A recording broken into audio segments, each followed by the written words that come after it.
somos camareras de piso, y los domingos trabajábamos. Ahora, como estamos despedidas, pues ya no trabajamos. Hai que decirle á xente que para que os demais disfruten ou se vas a comer por aí adiante ou dormir sempre hai alguén detrás que estea facendo as cousas. Os domingos sabes o que pasa? Perdemos moitas cousas ca nosas familias.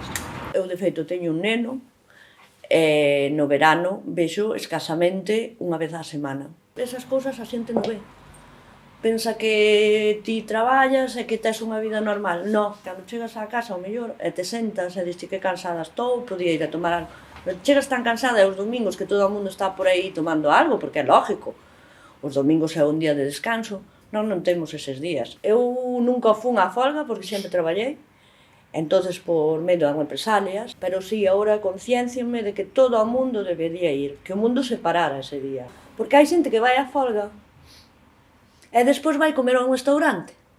Entonces ti vas á folga, pero se vas a comer a un restaurante hai xente na cociña facendo de comer.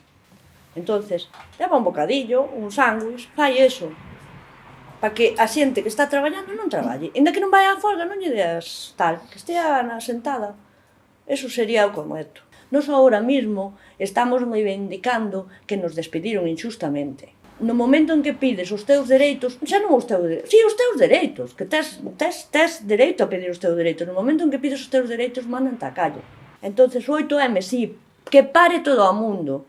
Todo o mundo, que isto ten que chegar, pararse xa.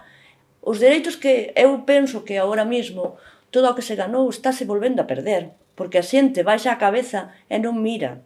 Baixa a cabeza e, a ver, comprendo que todos necesitamos cartos. De feito, eu nestes momentos non estou pasando o meu mellor momento, vale? Pero se todos agachamos a cabeza, dentro de 2 días, dentro dun ano, tendremos que traballar por 100 euros. Eso non dá para vivir. Estamos indo marcha atrás en vez de ir marcha adiante. O que ganaron outros estamos perdendo nós. Mira, yo tengo 3 hijas, tengo 2 nietas, y yo la verdad que quiero que ellas también luchen por nuestros derechos. Y sí, tengo muchísima ilusión de ellas. Y voy a ir.